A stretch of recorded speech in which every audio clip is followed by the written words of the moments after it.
That would be the best titles ever. Unfortunately, it won't because they're in the same lower bracket, but it's still funny.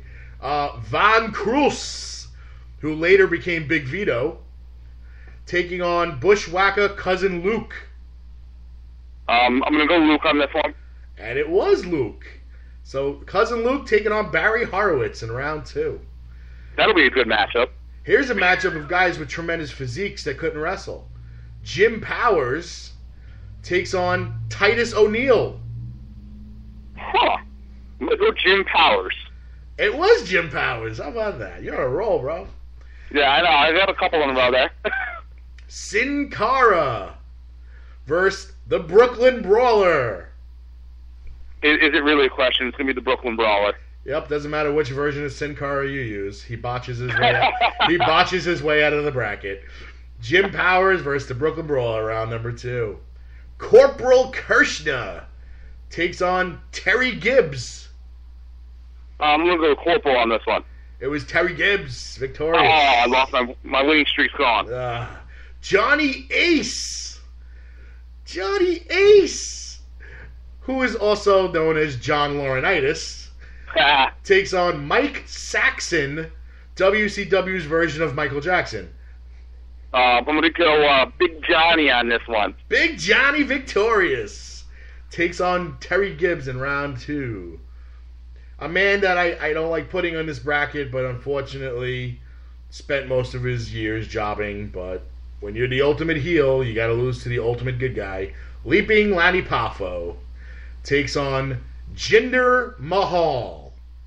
Lanny Poffo on that one, Kev. Absolutely. Jinder Mahal stands no chance. No offense, Jinder, but...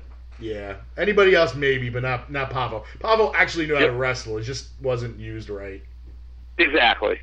Rocky King in a fatal 3-way takes on the Conquistadors. I'll go the Conquistadors in that one. Yes, they are victorious, and they will take on Leaping Lanny Poffo. Buck Zumhoff takes on the Great Khali. You know what? Khali had a good run as a heel when he first came into the company, and as soon as he turned face, that all went in the crapper. I will go Khali in this matchup, though. It is the Great Khali. Victorious. Rip Oliver takes on David Isley. I'm going to go with David Ivory.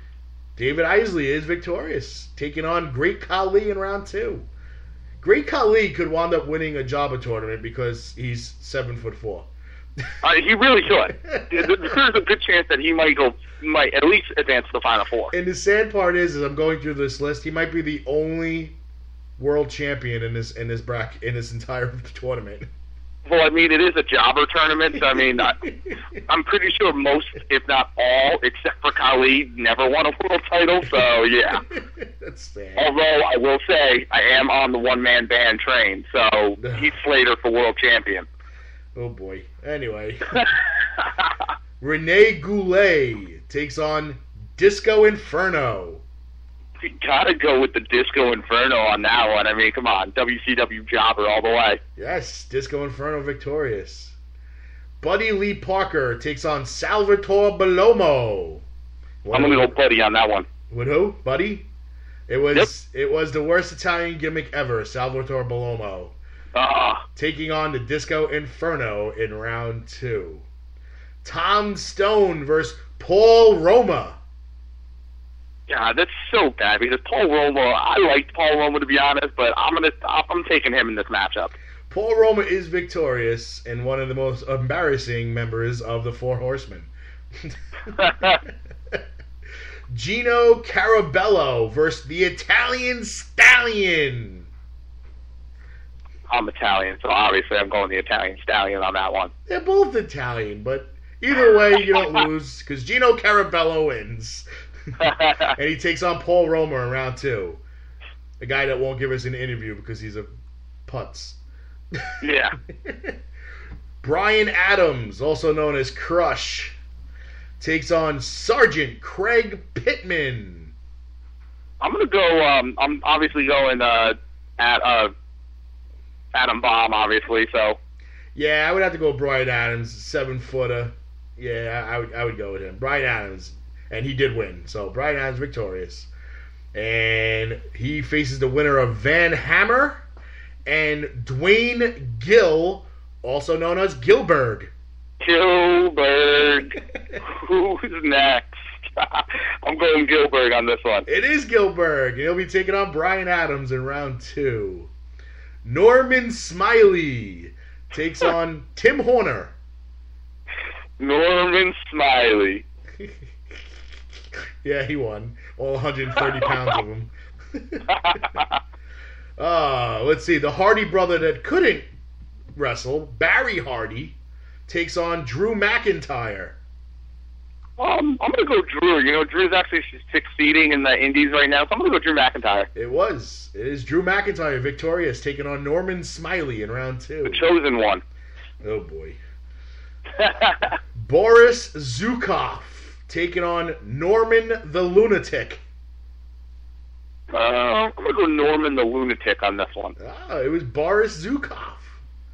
Former tag team partner of Nikolai Volkov.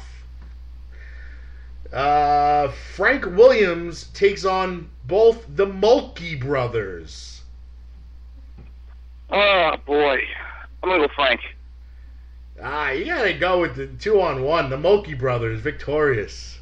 And they'll take on Boris Zhukov in round 2. Bastion Booger takes on the Red Rooster. Oof. Oh, God, I love Terry Taylor. I'm going Bastion Booger.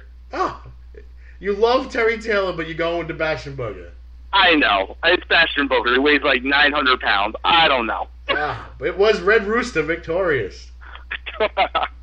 Jose Luis Rivera takes on Firebreaker Chip. I'm going to go Jose on that one. Yes. It is Jose Luis Rivera against the Red Rooster. And our final bottom brackets, Mario Mancini against the Job Squad. Job Squad all the way. Oh, Mario Mancini victorious. Job Squad. And the last bracket, Dangerous Danny Davis taking on the uncle of Randy Orton, Barry O. I'm going to go Barry O. No, Danny Davis victorious. So it's Mario Mancini versus Dangerous Danny Davis in round 2. So there is round 2, ladies and gentlemen. Brutus Beefcake versus Coco Beware. Santino Marella versus Rick McGraw. SD Jones against Johnny Rods.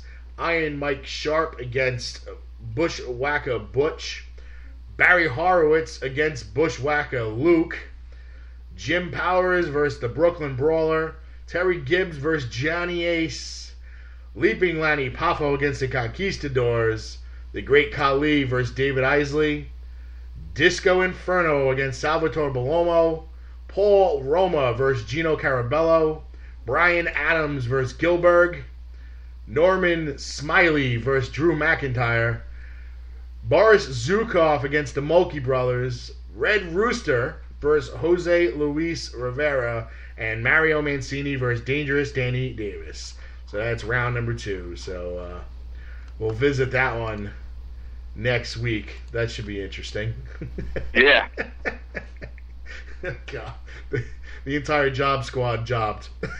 Even the Job Squad can't win a tournament. Oh my God! You know what I think they should have? I think they should have a gimmick wing in the WWE Hall of Fame.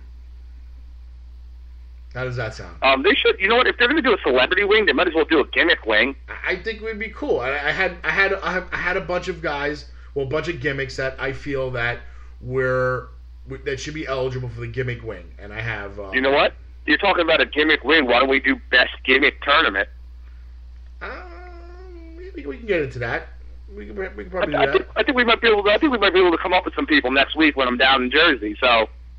I think we could do that. But for my gimmick Hall of Fame, I got Head. Yep. I got Moppy. Yep. I got Mine. Yep. The Bunny. The Bunny. Torito. Yep. The Gobbledygooker. The Gobbledygooker. How about Sacco? Yeah. Sacco. Santino's Cobra. Yes, Cobra. That was on there.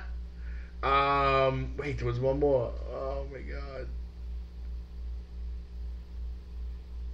Oh, you could even go with British Bulldog's actual bulldog. Matilda. Yeah, Matilda. You go with Matilda. You go with Damien. Yep. Frankie the Bird. Yes. I'm pretty sure we can come up with at least 32 gimmicks for a tournament. Oh my god, we told. Oh, then you got the dragon that Ricky Steamboat brought in. Yep. The dragon. Can we actually throw Ric Flair's robe in there? Then you have to throw Macho Man's robes in there. And that's okay. And the best crown and scepter in the business. I don't know. Then would you have to have Shawn Michaels' mirror? Sure, yeah.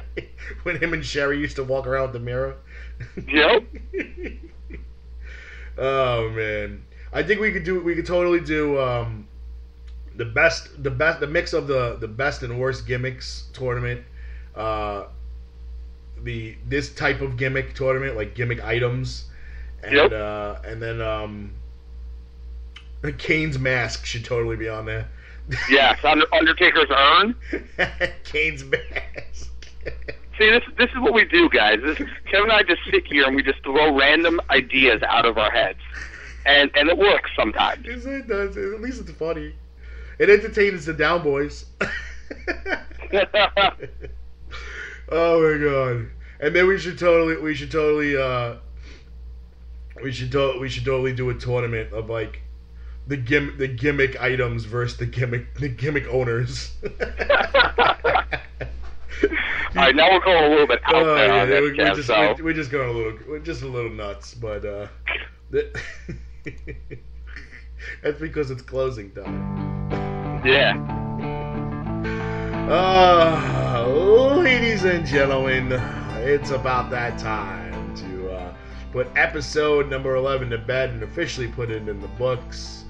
Oh my god! All right, let's start it now. There's so many people we need to thank. First and foremost, Valkyrie Professional Wrestling's Nyla the Destroyer, Nyla Rose. I don't see her as Nyla the Destroyer. She was all sweet and curly sitting next to me yesterday. So she's nice when she's not in the ring. Yeah, but which is I like because then she's not gonna hurt me. Yeah, as far as you know. Yeah, I have a little Nyla buddy. She gave me one of her little Nyla buddies. And That's awesome. It's actually sitting on my desk right now. So. Nice. So thank you, Nyla Rose. Thank you, Angel Orsini. Thank you so much to both of you for coming to the big event. Again, thank you to Brian Barth and Tommy Unger for putting together such a great big event convention. Thank you to MZ Promotions for the interview opportunity with Lanny Poffo. Thank you to RDP Promotions and Seduto Signings for the meet and greet with Molina and Rebel. Thank you to ESS Promotions for the interview that we played with Shane Douglas. I don't want to forget anybody, but thank you, Rob Banner, for that show, Superstars of Wrestling. Joe Bellini, Warriors of Wrestling. Chris Levin, Valkyrie Women's Professional Wrestling. And Adam, his partner. And next week, ladies and gentlemen, on the show, we will have Superstars of Wrestling's head promoter, the unbreakable Rob Fury. He's got some stuff on his mind he wants to get out there, including some upcoming shows all over the state of New Jersey. I'd like to thank Nick for coming on, even though it was a little bit halfway through the show. You had some stuff to take care of. Thank you, Nick. Absolutely. I always try and come on, even if it's only for half the show, you know? I mean, and next week, I will be live from the studio in New Jersey for Damage 365. Wow. I think actually both these might. I got to find out. That'd be awesome.